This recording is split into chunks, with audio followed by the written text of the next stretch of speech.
횡령은 윤리교육이나 인성검사의 문제가 아니라 회계구조와 통제설계의 문제입니다. 구조가 바뀌지 않으면 형태만 다른 사건은 언제든지 다시 발생할 수 있습니다. 요즘 횡령 관련 뉴스를 보다 보면 한 가지 공통된 느낌을 받게 됩니다. 금액이 너무 크다는 점인데요.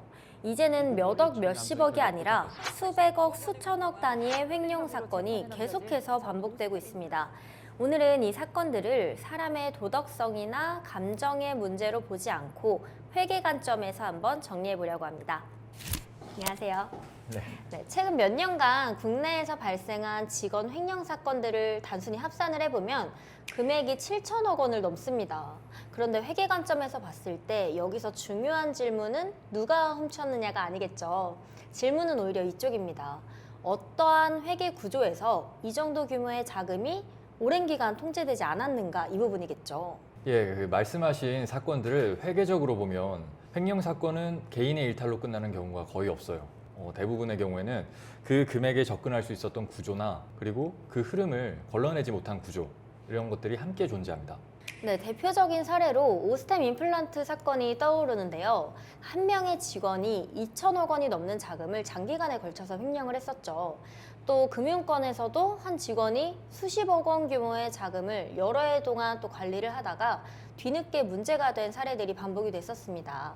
이렇게 플랫폼 기업, 또 금융사, 상장사까지 산업을 가리지 않고 발생을 하고 있죠. 네, 이러한 사례들을 회계 관점에서 정리를 해보면 공통점이 꽤 분명한데요.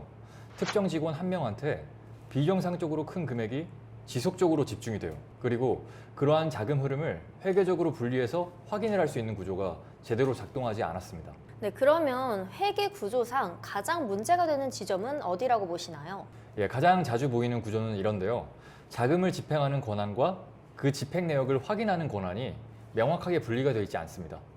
그러다 보니 대표는 월말이나 분기말에 정리된 숫자만 보고를 받고 그 사이의 자금 흐름들은 실무자단에서 이루어지다 보니까 회계적으로 보면 이 구간에서 통제 공백이 생기게 됩니다.